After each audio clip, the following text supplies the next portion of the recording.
यस्य स्वयं स्वभावाप्तिरभावे कृष्णनिकर्मणा तस्मै संज्ञानरूपाय नमोस्तु परमात्मने, नमोस्तु परमात्मने। पंच परमेष्टि भगवान की जय। 1080 मुनि सुव्रतनाथ भगवान की जय। परम पूज्याचे श्री पूज्यपाद भगवंते की जय। परम पूज्याचे श्री आदि सागर महाराज की जय। आचार्य श्री महावीर कीर्ति महाराज की जय। आचार्य श्री विमल सागर महाराज की जय। आचार्य श्री तप सम्राट सन्मति सागर महाराज की जय। आचार्य गुरुवर सुंदर सागर महाराज की जय। अहिंसा में विश्व धर्म की जय। हिंदवाणी माता की जय। कारिका सुनेमती माता की जय।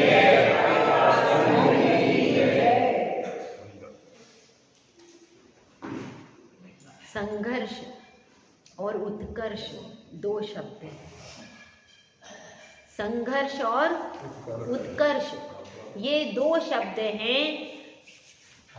प्रतिपल हम संघर्ष तो करते रहते हैं मगर उत्कर्ष नहीं हो पाता। जब तक संघर्ष होता रहेगा तब तक उत्कर्ष होना संभव नहीं है। इसलिए मगर हम चाहते नहीं हैं मगर संघर्ष तो प्रतिपल चालू ही है। चालू है कि नहीं? चालू ही है। आपकी आत्मा का और कर्मों का जो ये संघर्ष हो रहा है ये प्रतिपल चालू है कि नहीं? प्रतिपल चालू है। आप कितना भी प्रयास करें तो भी 7 कर्म तो आकर के बंद ही रहे, हमारी दृष्टि में नहीं आ रहे, इनविजिबल है, पर नहीं दिखने के बाद भी वो बंद तो रहे ही है ना। प्रति समय वो आकर के अटैक कर रहे हैं, प्रति समय में आकर के बंधते हैं और आत्मा उनसे दुखी होता जा रहा है। यह जो संघर्ष है, इस संघर्ष को छोड़ करके जो अपनी आत्मा के उत्कर्ष के मार्ग पर बढ़ जाते हैं वो फिर परमात्मा बन जाते हैं। तो हमें भी संघर्ष का मार्ग स्वीकार नहीं करना, उत्कर्ष का मार्ग स्वीकार करना। संघर्ष के मार्ग पर बढ़ेंगे तो पर से संघर्ष करते करते अनंत काल बीत गया, आज तक ये संघर्ष समाप्त नहीं हो पाया। और उत्कर्ष के मार्ग पर आगे बढ़ते हैं तो आत्मा का उत्कर्ष हो सकता है, पर से कभी भी पर का उत्कर्ष हो सकता है कि हमारे साथ में जितने भी परद्रव्य हमारे साथ में लगे हुए हैं इनमें से कितने द्रव्यों का उत्कर्ष हो सकता है? हाँ महेश जी बताइए, कितने द्रव्यों का हो सकता है? एकमात्र जीव द्रव्य ऐसा है जो उत्कर्ष कर सकता है, यानी सर्वोत्तम स्थान पर, सबसे ऊंचे स्थान पर पहुंच सकता है। और कोई भी द्रव्य उस स्थान पर पहुंच, उस शाश्वत सुख को भोगने वाला, उस शाश्वत शांति को भोगने वाला एकमात्र जीव द्रव्य ही है जिसमें केवल ज्ञान रूपी शक्ति है, केवल दर्शन रूपी शक्ति विद्यमान है। और किसी भी द्रव्य में यह चमत्कार विद्यमान नहीं है। तो हमको चमत्कार देखने के लिए किसी जादू के खेल में जाने की जरूरत नहीं है। कहीं पर आश्चर्य देखने के लिए जाने की जरूरत नहीं है कि ताजमहल देखने जाओ भाई, कोई जादू का खेल देखने जाए, कोई कहेगा कि नई नई पिक्चर लगी है थिएटर में एकदम अच्छी है देखा, उनमें से किसी में भी आश्चर्य और अद्भुतता, सबसे बड़ी अद्भुतता अगर किसी में है तो हमारे जीव द्रव्य में वही सबसे ज्यादा अद्भुत है। और कहते हैं सबत सुंदरो लोक, इस लोक में आचे समझ कुंद कुंद भगवंत ने समय सार में कहा इस लोक में सबसे सुंदर और सबसे अच्छी वस्तु क्या है? तो हमारी आत्मा ही सबसे सुंदर है। इसलिए वह भव्य जीव भी अब परद्रव्य की तरफ से अपना सारा आकर्षण भूल चुका है और स्वद्रव्य में स्थित होने का पूरा प्रयास कर रहा है, इसलिए वह स्वद्रव्य के बारे में ही गुरु से बार बार पूछ रहा है। और गुरु भी चाहते हैं कि भाई एक भी व्यक्ति का कल्याण हो जाए, इस संसार समुद्र से यह तिर जाए। बहुत हमारे आचार्यों के महान उपकार हैं जो इतने शास्त्र लिख करके गए, जिसके आधार से हमें आत्मा को आगे बढ़ने का मार्ग मिलता है। यदि ये शास्त्र नहीं होते तो अपन क्या करते? वर्तमान में अनंत देव की वाणी नहीं है, अनंत भी नहीं है। उस अवस्था में छद्मस्त जीवों को गिनवाणी का बहुत बड़ा आधार है कि नहीं है। तो उन आचार्यों के परम उपकार है, तो ऐसे ही उपकार को आचार्य पूज्य पाद भगवंत कर रहे हैं। तो अब वह भव्य जीव उनसे प्रश्न करता है कि गुरुदेव, ज्ञान का काम है जानना। क्या काम है ज्ञान का? जानना मात्र ज्ञान का काम है। तो वह तो ज्ञान है, उसका स्वभाव आपने क्या कहा था? जानना। उसका स्वभाव ही जानना है। तो उस परिस्थिति में ऐसा कैसे हो सकता है कि वो कुछ वस्तुओं को जाने और कुछ को न जाने? समझ में आ रही है बात? क्या प्रश्न उसने पूछा? कहां से समझ में आया?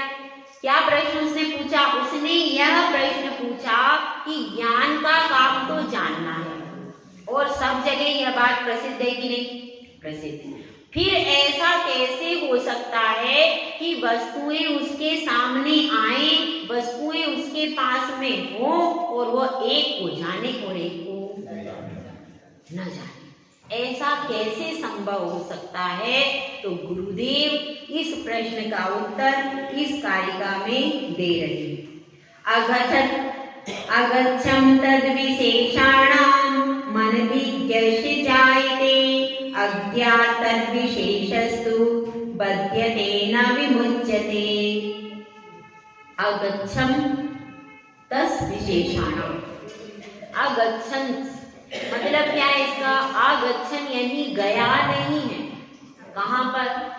ज्ञान, और उसके विशेषणों को नहीं जानता है। अनभिज्ञस्य जायते, उसको मन से कैसा करता है? मन से जानते हुए भी नहीं जानता। अब कहा ना गुरुदेव ने, बोलते हुए भी नहीं बोलता है, जानता हुआ भी नहीं जानता है, तो इसीलिए वह पूछ रहा है।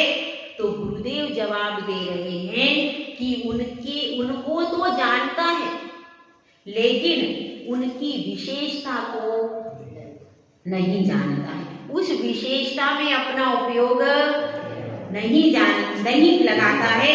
जैसे कि अगच्छन् तद विशेषाणां, उसकी विशेषता में उपयोग को नहीं लगा रहा। उसकी विशेषता में कैसा हो जाता है? अनभिज्ञ जैसा हो जाता है। अनभिज्ञ मतलब उस विशेषता पर अपना फोकस नहीं डालता, और इसलिए वह उस तत्व के विशेष ज्ञान से कैसा हो जाता है? समतारूप उसके परिणाम हो जाते हैं, और इसके कारण वह कर्मों का बंध नहीं करता। बध्यते न विमुच्यते, वह बद्ध नहीं होता है, कर्मों से बंधन को प्राप्त नहीं होता है, छूट जाता है। सब कुछ देख भी रहा है, सब कुछ जान भी रहा है, लेकिन जानने और देखने के बाद भी उसमें विशेषता को नहीं कर रहा। ये किसकी स्थिति कही गई? केवल ज्ञानी की कि योगी की, साधु की? यह स्थिति कही गई है योगी की। योगी की ऐसी स्थिति होती है। केवल ज्ञानी की स्थिति कैसी होती है? वे भी जान रहे हैं और देख रहे हैं, लेकिन जानने और देखने के बाद भी उनमें राग द्वेष क्यों नहीं हो रहा? क्योंकि मोहनीय कर्म का अभाव हो चुका है, और मोहनीय कर्म का ज्ञानावरण, दर्शनावरण, अंतराय, मोहनी चारों घातीय कर्मों का नाश हो चुका है। इसलिए उनकी प्रवृत्ति कैसी हो रही है? राग द्वेष विहीन प्रवृत्ति है। क्या है?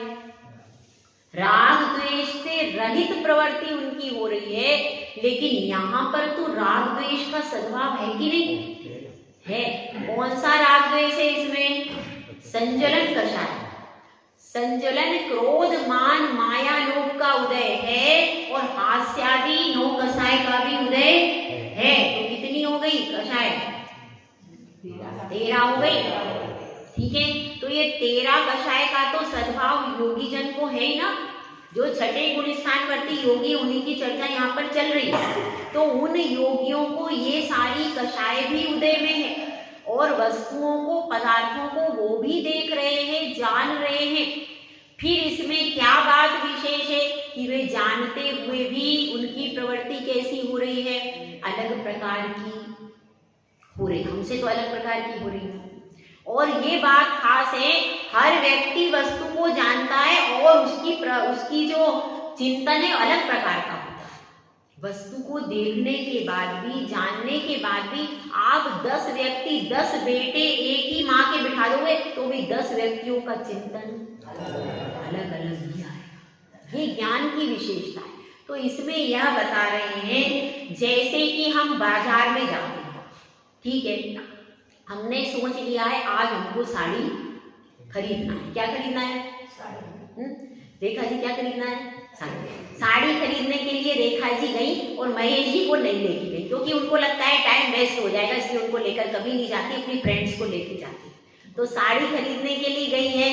तो अब क्या हुआ, लेकिन अभी रास्ते में मिठाई की दुकानें भी पड़ती हैं, लोहे की दुकान भी है और काहे की दुकानें हैं और तरह तरह की अन्य भी कई दुकानें हैं। कपड़े की दुकानें भी हैं, सिंपल कपड़े की भी दुकानें हैं और रेडीमेड की भी दुकानें हैं, बच्चों के खिलौनों की भी दुकानें, बहुत सारी दुकानें रास्ते में पड़ती हैं। मकान भी पड़ रहे हैं, फैक्ट्री भी पड़ रही है, दुकान भी पड़ रही है, लेकिन आपका लक्ष्य क्या है? साड़ी की दुकान पर जाना। तो ये सब भी रास्ते में पड़ रही है, पर अपन इसमें उपयोग लगाएंगे क्या? ये ठीक है, हाँ भाई क्या दुकान, हाँ भाई ये खिलौनों की, ठीक है। अब अपन उसमें जाके देखेंगे नहीं भाई खिलौने कैसे हैं, कौन सा खिलौना कितने रुपए का है, इसकी प्राइस क्या है, यहाँ पर क्या विशेषता है, ये सब देखेंगे क्या खिलौने की दुकान में घुस के? तो वो सामान्य ज्ञान हुआ अपने को काय का कि खिलौने की दुकान है, ये काहे की है, ये चप्पल की दुकान है, ये इसकी दुकान, सब ज्ञान तो हो रहा है, पर उसका विशेष ज्ञान हुआ क्या? नहीं। लेकिन साड़ी की दुकान में जाकर के फिर अपन उसका विशेष ज्ञान करेंगे कि भाई अपने को खरीदना क्या है। इसी तरह से योगी का भी लक्ष्य उसका क्या है कि मुझे तो अपनी आत्मा का ध्यान करना है, इसीलिए सामने से कई सारे श्रावक आकर के बैठे, उसमें अमीर भी है और गरीब भी है, कोई सोने की अंगूठी पहना है, कोई हीरे की पहना है, कोई मुकुटबद्ध राजा हो सकता है, कोई कुछ हो सकता है, कोई कुछ हो सकता है, लेकिन अभी उसका ध्यान का समय है, तो उसका उपयोग कहाँ लगा हुआ है? इन सबको देख तो रहा है, लेकिन देख करके भी कैसा हो रहा है? उपयोग कहाँ लगा रहा है? अपनी आत्मा में ही लगा रहा है। जैसे कि कोई आपकी बेटी हो, अब उसका क्या हुआ है, वह सब समूह में बैठी हुई है, तो समूह में बैठी हुई है, लेकिन अब उसकी शादी होने वाली है, ठीक है। तो शादी के पहले अपने पति और परिवार में इंटरेस्ट थोड़ा सा बढ़ जाता है, बढ़ता है कि नहीं? बढ़ जाता है। तो अब अचानक उसके किसका फोन आ गया? जिससे उसका विवाह होने वाला है, ऐसे उसके मंगेतर का फोन आ गया। अब वो बैठी कहाँ है? उसी समूह में बैठी, गई नहीं उससे, तो उसी में बात कर रही है, लेकिन उसका पूरा उपयोग किस में लग गया? उसी से बात करने में। अब उसका अब पास में सब लोग बैठे हुए हैं, लेकिन क्या उनमें विशेषता वो देख रही है क्या? नहीं, वो सब सामान्य हुए। अभी उसमें विशेषता किसमें है?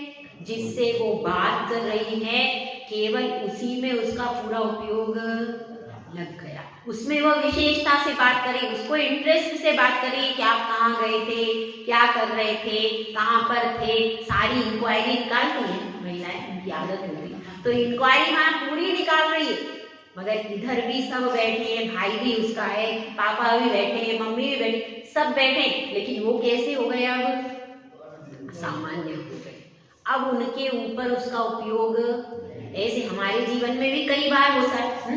जैसे अपनी दुकान पर बैठे, बहुत सारे ग्राहक बैठे, एक उसमें से करोड़पति आया, एक करोड़पति ग्राहक बैठा, तो अब अपन सब सामान दिखा सबको रहे, सब ग्राहक बैठे दिखा सबको रहे, लेकिन अपना फोकस किस पे है? वो जो करोड़पति बैठा है पूरा फोकस उस पे है और बार बार उसकी तरफ ही अपनी दृष्टि जा रही है और उसी की तरफ मुस्कुरा के बार बार, क्यों? फोकस उस पे, बाकी सब अपने लिए हैं लेकिन क्या है? सामान। इसी तरह से ये समझना चाहिए कि ऐसा अपन अपनी लाइफ में हजारों बार करते हैं।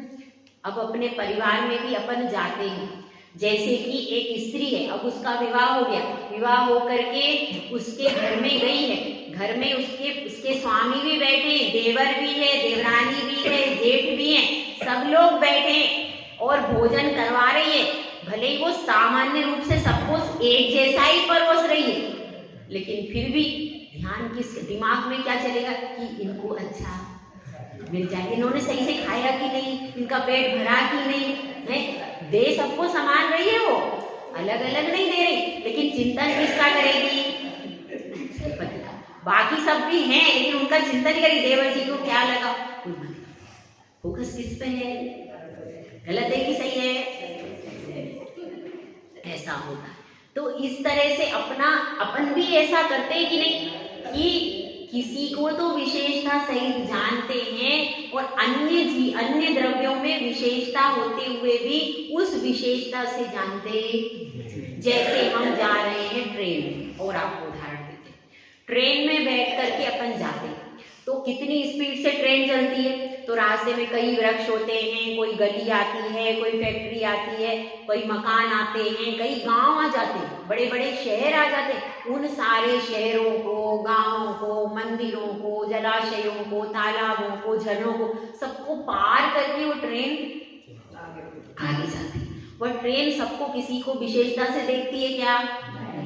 लेकिन जिस डेस्टिनेशन पर आप पहुंचते हैं तब अपन बड़े ध्यान से देखते हैं, भैया सिग्नल आ गया क्या, गाड़ी कहाँ खड़ी है, यहाँ से कैसे उतरना है, अब हमको आगरा कैंट में जाना है कि आगरा छावनी में जाना है, कौन सी जगह जाना है, कौन से स्टॉप पर जाना है, ये सारा अपन तब कब विशेषता करते हैं? जब अपन डेस्टिनेशन पर, जब तक डेस्टिनेशन पर पहुंचे नहीं तब तक रास्ते में कितने गांव आए, कितने पेड़ आए, कितने पक्षी आए, कोई मतलब।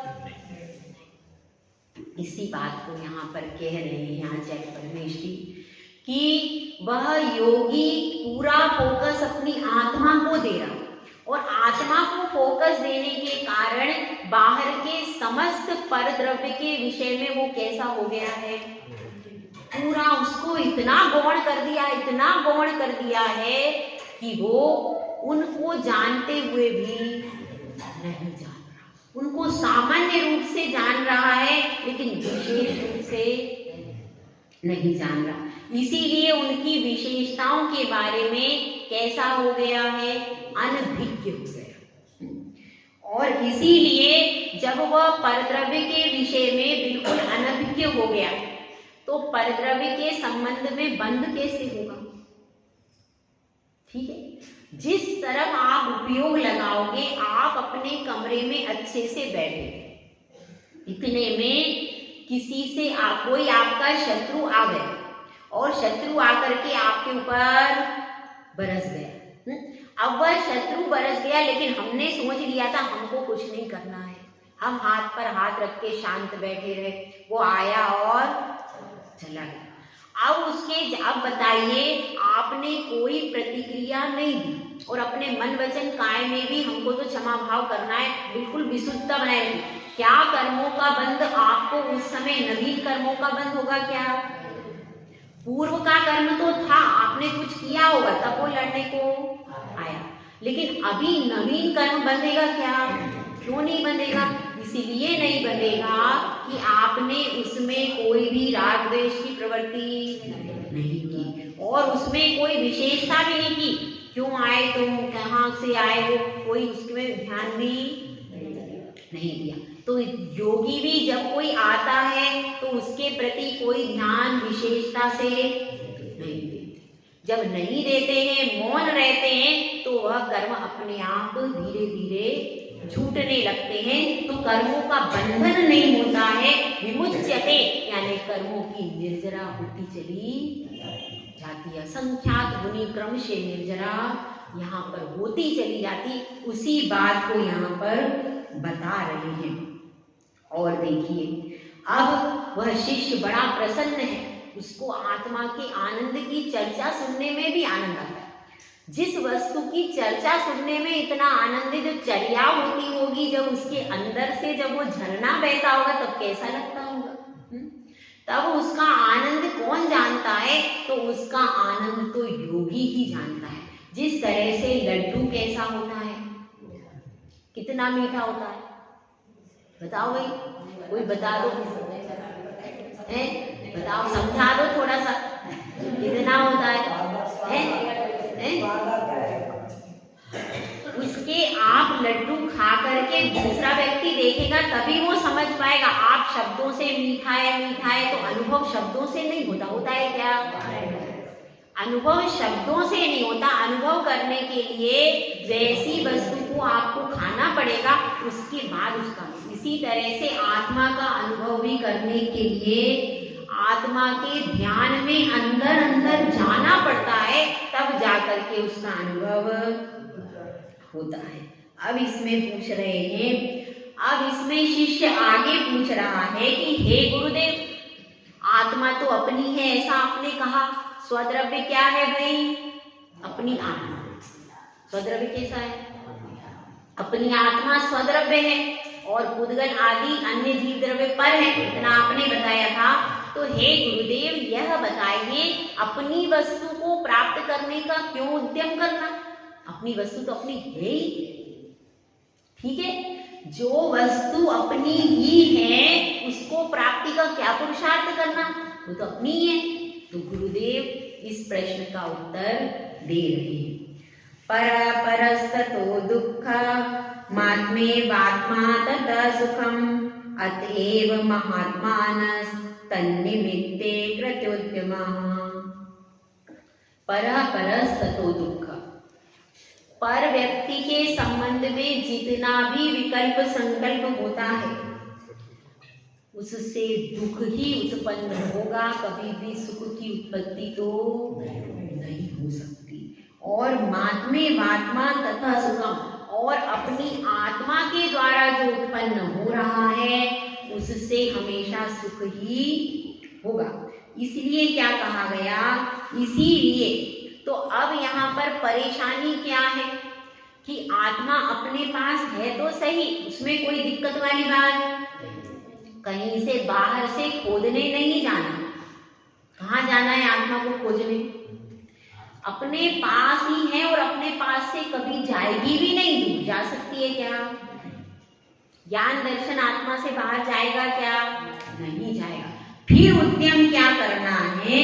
फिर उद्यम सिर्फ उसके ऊपर जो धूली लग गई केवल उस धूल को हटाने का करना है, क्योंकि धूल के कारण उसका सही स्वरूप ज्ञान रूपी दर्पण में झलक नहीं पा रहा। वो धूली के कारण वह आत्मा कर्मों से जो लिप्त हो गया है, धूली लग गई है, उस धूल के कारण वह अपने स्वभाव को देख नहीं पा रहा और स्वभाव का ज्ञान नहीं होने के कारण कर्म उसको अपनी इच्छानुसार घुमा रहे। क्यों घुमा रहे?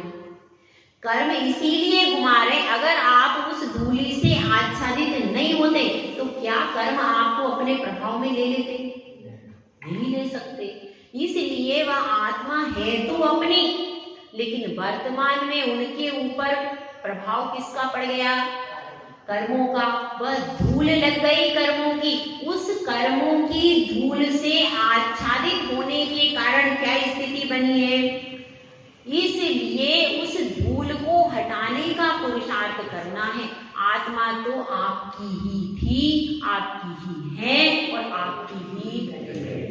उसके होने में कोई वो नहीं है, कोई बाधा नहीं है, लेकिन उस पर जो धूल लगी है उसके कारण जो स्वाभाविक परिणति होना चाहिए उसकी, वह स्वाभाविक परिणति नहीं हो पा रही। इतना सा ही अंतर है।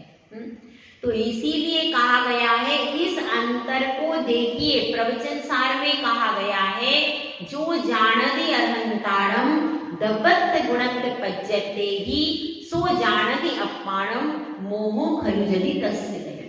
जो अपनी आत्मा को जानता है, किससे?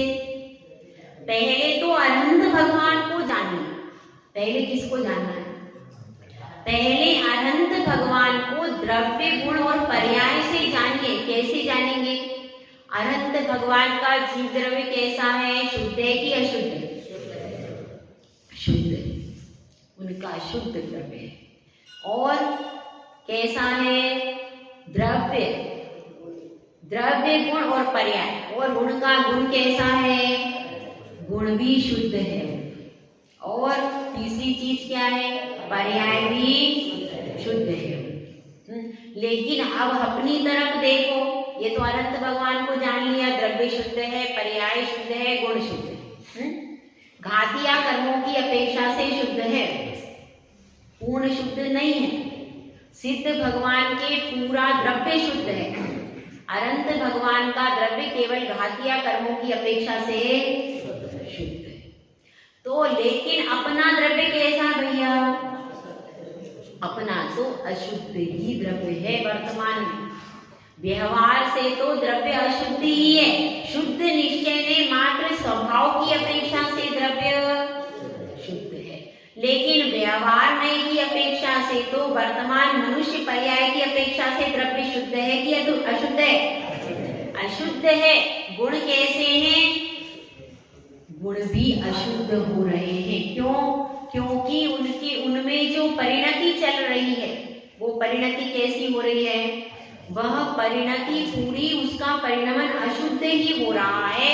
इसको नियम सार में आचार्य कुंद स्वामी ने कहा है, आपके पास विभाव ज्ञान और स्वभाव ज्ञान, ये उसमें आया, नियम सार में प्रकरण आया, विभाव ज्ञान और स्वभाव ज्ञान। विभाव ज्ञान किसको कहते हैं? बताइए। मति शुद्ध ज्ञान। मति शुद्ध ज्ञान कैसा है? ये विभाव ज्ञान है, ये हमारा स्वभाव नहीं है। और स्वभाव ज्ञान क्या है? केवल ज्ञान मात्र हमारा स्वभाव है। तो इस तरह से, इसलिए स्वभाव ज्ञान किसके पास है? अनंत भगवान के पास स्वभाव ज्ञान है। और हमारी जो परिणति कैसी चल रही है, हमारे पास स्वभाव ज्ञान है कि नहीं? स्वभाव ज्ञान है कि नहीं? हाँ, है तो सही, मगर ढका हुआ है। सत्ता में तो है, पर प्रकट रूप में, प्रकट रूप में वह स्वभाव ज्ञान नहीं है। यदि प्रकट रूप में मान लेंगे तो क्या बाधा आ जाएगी? तो ये बाधा आ जाएगी कि फिर भगवान में और हम में कोई अंतर नहीं रहेगा। तो वह केवल ज्ञान प्रकट रूप में नहीं, किसमें है? सत्ता रूप में है। पानी तो है, लेकिन कैसा है? मिट्टी के धरती में अभी खुदाई नहीं हुई। खुदाई कहाँ करनी पड़ेगी? धरती में। अपनी अपनी धरती में खोदना है जाकर। बाहर की धरती में खोदते खोदते तो अनंत काल हो गया, आज तक वो प्यास बुझ नहीं पाई। एक बार अपनी धरती में खोद लोगे ना तो प्यास बुझ जाएगी। इसी बात को आचार्य परमेश्वर यहाँ पर कह रहे हैं, अतएव महात्मानस तन्निमित्तम क्रतोद्यमम्। अब उद्यम करो, किसके निमित्त? अपनी आत्मा के निमित्त। क्या करो? आत्मा से शाश्वत सुख को पाने के लिए उद्यम प्रारंभ करो। आज तक उद्यम किस चीज का किया है? आज तक पर वस्तु से सुख को पाने का उद्यम किया है। पर वस्तु, अब इस चीज से सुख मिल जाएगा, अब क्या करेंगे? अब शादी हो जाएगी तो फिर मेरा अपना घर होगा, फिर मेरे बच्चे होंगे, मैं सुखी हो जाऊंगी। फिर क्या होगा? अब क्या है? बेटा हो गया, बेटे की बड़ी जगह सर्विस लग जाएगी तो मैं सुखी हो जाऊं। फिर बेटे की इसकी बहू आ जाएगी तो मैं सुखी हो जाऊं। फिर क्या होगा? फिर बहू की इसके पोता पोती हो जाएंगे तो मैं सुखी हो जाऊंगा। फिर क्या होगा? पोता बहू आ जाएगी तो फिर पोता बहू आ जाएगी तो मैं सुखी हो। इस तरह से अपन इतना समय निकल गया, पोता बहू भी किसी की आ गई, फिर भी वो सुखी हुआ क्या? क्यों नहीं हो पाया? क्योंकि परद्रव्य से कभी सुख मिलने वाला ही, सुख जब भी मिलेगा शाश्वत सुख मिलेगा। ये तो टेम्परेरी, और अपने को लगता है बहू आ जाएगी, बेटा आ जाएगा तो मुझे सुखी, वास्तव में तो सुख उससे होता ही। ये तो हमारी मिथ्या मान्यता है, मिथ्या है कि नहीं? ये सारी हमारी मिथ्या मान्यताएं हैं कि जो हम ये सोचते हैं पर द्रव्य से मुझे सुख मिल जाएगा। वास्तव में तो अपने स्वद्रव्य की मान्यता से ही अपने को सुख मिलता है। एक बार कोई ऐसा मान ले मुझे इन वस्तुओं से सुख नहीं मिलता, तो फिर उसकी प्रवृत्ति कैसी हो जाती है? पर के प्रति वह प्रवृत्ति घटती चली जाती है। तो इसलिए यहाँ पर बता रहे हैं अतएव महात्मानस, इसीलिए महात्मा योगी जो होते हैं वह इसी के लिए पुरुषार्थ करते हैं। मेरी आत्मा में इतनी पावर है, इतनी शक्ति है जिसके द्वारा क्या बन सकता है? वो परमात्मा बन सकता है, घड़ सकता है उससे परमात्मा। इसलिए उसी के लिए पुरुषार्थ करना चाहिए। बाकी जितने भी क्षेत्रों में आप पुरुषार्थ करोगे तो उन क्षेत्रों का पुरुषार्थ सफल नहीं हो पाएगा। कभी भी अपन ने परद्रव्य के पीछे अपन ने 50-50, 60-60 साल लगाए, लोगों ने 50-50 साल के तो लोग यहाँ पर बैठे, भाई कोई सुख मिला क्या? संतुष्ट हुए क्या? अपन नहीं हो पाए। कोई ना कोई काम अधूरा ही छूटता है। कोई भी व्यक्ति ऐसा आज तक नहीं रहा जो पूरे काम उसके हो गए हों और वह दीक्षा लेने गया। हुआ है कोई ऐसा? कोई। कितने विकल्प होते, अपन थोड़ा बहुत विकल्प शांत कर सकते, लेकिन उसके बाद तो क्या हो जाता है? लेकिन विकल्प पूरे खत्म हो जाएं ऐसा संभव ही नहीं है। कोई ना कोई विकल्प बना ही रहता है। तो फिर क्या समझ सकता था क्या? लेकिन वो आजाद करने में निमित्त बना कि नहीं बना। तो इसलिए दुनिया तो हर समय कहती ही रहती है, तो दुनिया के आधार पर अपने भविष्य का निर्माण कभी नहीं कर सकते। और हम सारे लोगों का मुंह बंद हो जाए ऐसा संभव नहीं। इसलिए हम तो सही मार्ग पर आए हैं। हमारा जो मोक्ष मार्ग है यह जिन कुल की शोभा है, परमात्मा बनने का रास्ता है। तो मैं तो सही रास्ते पर आया हूँ और इस रास्ते को मैंने अब पकड़ लिया, तो मैं इसको छोड़ना। और तुम भी स्मारक से बड़ी हुई हो, तुमको समय सार, प्रवचन सार, सारे शास्त्रों का क्या है? ज्ञान है। सारे शास्त्रों का तुमको ज्ञान है, इसलिए तुम इन सब विकल्पों में मत पड़ो और मुझे अपने रास्ते पर जाने दो। मुझे अपने रास्ते से अब पीछे मत खींचो, क्योंकि देखो बड़ी मुश्किल से मेरे मन में वैराग्य आया। बड़ी मुश्किल से मैं घंटों बैठकर परमात्मा का ध्यान कर रहा हूँ, परमात्मा में लोगों को लगा रहा हूँ कि मेरा मन बाहर न जाए। बहुत मुश्किल से मेरा मन परमात्मा के चरणों में लगा है। अब यदि मैं वापिस घर पर चला गया तो वापिस कब मेरे लिए आगे का रास्ता खुलेगा, कोई भरोसा। अब समय बहुत कम बचा है। मेरी आयु के सिर्फ 20 वर्ष बचे। आप लोगों के कितने बचे हैं? वह कह रहा है मेरी आयु के लगभग मुझे लग रहा है 20 वर्ष से ज्यादा समय नहीं बचा, और हो सकता है 10 या 5 में ही चला जाऊं। तो जब जाना ही है तो दीक्षा लेके, पिछी कमंडल लेके क्यों ना जाऊं? इतने अच्छे ज्ञानी गुरु मिले। तो अब इतने अच्छे ज्ञानी ध्यानी गुरु मिले हैं, इतने बढ़िया संग मिला, तो मैं इसको छोड़ करके क्यों घर में बचूं? तो इसलिए तुम मुझे मत रोको, ऐसा उसने बहू से कह दिया।